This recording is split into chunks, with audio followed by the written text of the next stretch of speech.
welcome to Full Frontal. I'm Samantha B, and thank God. Derek Chauvin, the former Minneapolis police officer, found guilty on all 3 counts in the murder of George Floyd. You heard people cheering. You had people crying in these streets as well. I would not call today's verdict justice, however, because justice implies true restoration. But it is accountability, which is the first step towards justice. While yesterday's guilty verdicts are a step toward justice, they don't change the fact that a man was murdered and Black people are still being killed by police. We have a long way to go to make this a country that, actually treats everybody like human beings, and there are many steps we need to take to get there. One of them is legalizing marijuana. Did we have a Marijuana Act already planned for the day after 420? Yes, we did. Were my writers too emotional, too high, or too emotionally high to write 7 new minutes of content? Yes, they were. Did we have to cut a tasteful joke about today being Tony Danza's birthday? We did, and we stand by it. Everyone from Chuck Schumer to Charles Koch and Snoop Dogg support federally legalizing marijuana, but it's clear doing so won't be easy. For one thing, Biden still opposes full legalization, preferring to leave it to the states. And recently, his administration fired staffers for revealing they'd used marijuana in the past. Oh my God, dude, why are you firing people for being honest? Even more importantly, why are you firing all the people who might have weed on them? You are gonna be left with a staff full of hall monitors. Dude.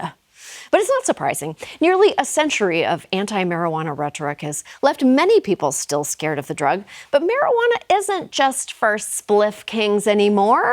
A 2019 survey found that 2/3 of Americans say marijuana should be legal. So for every 3 people, there are 2 puffs and 1 pass. If you don't get that joke, you're a narc. I also didn't get it, so it's fine.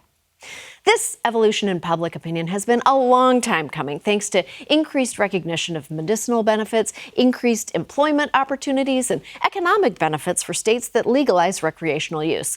While the conversation about federal legalization is ongoing, states have taken matters into their own hands. Voters in New Jersey, Arizona, and South Dakota chose to legalize marijuana for adult recreational use. South Dakota and Mississippi voted to legalize medical marijuana use. 2 years ago, New York State decriminalized cannabis, but people could still technically be fined for smoking or carrying pot.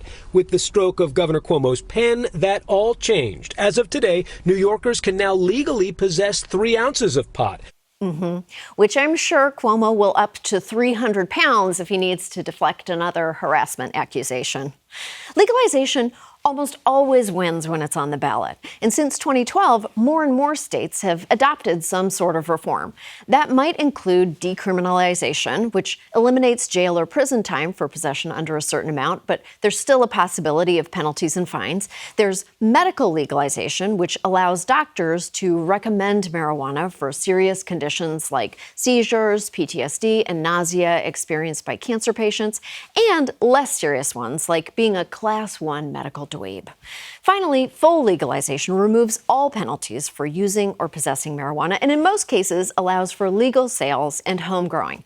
That means I can start getting the word out about my own special homegrown blend, Sam B's Panic Grass. Leafly called it mostly lavender. Aw, thanks for watching. If you'd like to hear more from Full Frontal, hit subscribe and visit our page for more videos. Or if you'd like to be radicalized, leave YouTube on autoplay.